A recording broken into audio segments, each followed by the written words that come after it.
ಮೋಸ ಹೋಗೋರು ಇರೋವರೆಗೂ ಮೋಸ ಮಾಡೋರು ಇದ್ದೇ ಇರ್ತಾರೆ ಅನ್ನೋದಕ್ಕೆ ಈ ಘಟನೆಯೇ ತಾಜಾ ಉದಾಹರಣೆ. ವಿದೇಶದಲ್ಲಿ ಕೆಲಸವನ್ನು ಕೊಡಿಸ್ತೇವೆ ಅಂಥೇಳಿ ನೂರಾರು ಯುವಕರಿಗೆ ಲಕ್ಷ ಲಕ್ಷ ಹಣವನ್ನು ವಂಚಿಸಿರುವಂತಹ ಘಟನೆ ಇದು, ಪ್ರಕರಣ ಇದು. ಈ ಕುರಿತಂತೆ ಒಂದು ವರದಿ ಇದೆ, ಬನ್ನಿ ನೋಡ್ಕೊಂಡು ಬರೋಣ.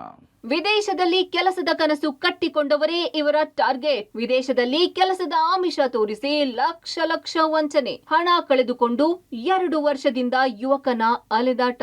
ಹೀಗೆ ಅಸಹಾಯಕನಾಗಿ ಮೋಸ ಹೋಗಿ ನಿಂತಿರೋ ಈ ಯುವಕನ ಹೆಸರು ಮೊಹಮ್ಮದ್ ಇಮ್ರಾನ್. ಬಳ್ಳಾರಿ ಮೂಲದ ಈ ಯುವಕ ಡಿಗ್ರಿ ಮುಗಿಸಿ ಒಂದೊಳ್ಳೆ ಕೆಲಸಕ್ಕಾಗಿ ಕಾಯುತ್ತಿದ್ದ. ಈ ವೇಳೆ ಫೇಸ್ಬುಕ್ನ ಜಾಹೀರಾತಿನಲ್ಲಿ ಸಿಕ್ಕ ಖಾಸಗಿ ಕಂಪನಿಯೊಂದರ ಫಾರಿನ್ ಜಾಬ್ ಆಫರ್ಗೆ ಮರುಳಾಗಿ 2,12,000 ಹಣ ಕಳೆದುಕೊಂಡಿದ್ದಾನೆ. ಪೋಲ್ಯಾಂಡ್ನಲ್ಲಿ ಕೆಲಸದ ಆಮಿಷ ತೋರಿಸಿ ಶಿವಾಜಿನಗರದಲ್ಲಿರುವ ಖಾಸಗಿ ಕನ್ಸಲ್ಟೆನ್ಸಿ ಕಂಪನಿ ಸುಮಾರು ಉದ್ಯೋಗಾಕಾಂಕ್ಷಿಗಳ ಬಳಿ ಲಕ್ಷ ಲಕ್ಷ ಹಣ ವಂಚನೆ ಮಾಡಿದ್ದಾರೆ ಅಂತ ಹಣ ಕಳೆದುಕೊಂಡ ಯುವಕ ಆರೋಪಿಸಿದ್ದಾನೆ. ಕಳೆದುಕೊಂಡ ಹಣದ ರಿಕವರಿಗಾಗಿ 2 ವರ್ಷದಿಂದ ಕಾಯುತ್ತಿದ್ದಾರೆ. 2 ವರ್ಷ ಮುಂಚೆ ನನಗೆ ಒಂದು ಕಂಪನಿಯವರು ಡಿಜಿಟಲ್ ಮಾರ್ಕೆಟಲ್ಲಿ ಆ್ಯಡ್ ಬಂತು. ಆ್ಯಡಿಂದ ನನಗೆ ಗೊತ್ತಾಯಿತು ಇವರು ಕೆಲಸ ಕೊಡ್ತಾರಂತ. ಹೋಗಿ ಅಪ್ರೋಚ್ ಮಾಡಿ ಮಾತಾಡಿದರೆ ಫಸ್ಟ್ 60,000 ಕಟ್ಟಬೇಕು ಪ್ರಾಸೆಸ್ ಸ್ಟಾರ್ಟ್ ಮಾಡೋಕ್ಕೆ, ಪ್ಲಸ್ GST ಎಲ್ಲ ಸೇರಿಸಿ ಫಸ್ಟ್ ಇನ್ಸ್ಟಾಲ್ಮೆಂಟ್ 70,800 ಆಯಿತು.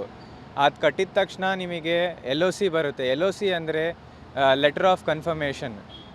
ಆ ಜಾಬ್ ನಿಮಗೆ ಸಿಕ್ಕೈತಂತ ಎಲ್ಲ ಸೇರಿಸಿ 2,12,400 ರೂಪಾಯಿ ಕಟ್ಟಿದ ಮೇಲೆ ಇವರು ನನಗೆ ಮೋಸ ಮಾಡ್ತಾ ಇದ್ರು. ವಂಚನೆಗೆ ಸಂಬಂಧಪಟ್ಟಂತೆ ಮೋಸ ಹೋದ ಪ್ರೇಮ್ ಕುಮಾರ್ ಅನ್ನೋ ಮತ್ತೋರ್ವ ಯುವಕ ಕಮರ್ಷಿಯಲ್ ಸ್ಟ್ರೀಟ್ ಪೊಲೀಸ್ ಠಾಣೆಯಲ್ಲಿ ಕಂಪನಿಯ 8 ಜನರ ಮೇಲೆ ದೂರನ್ನ ನೀಡಿದ್ದಾರೆ.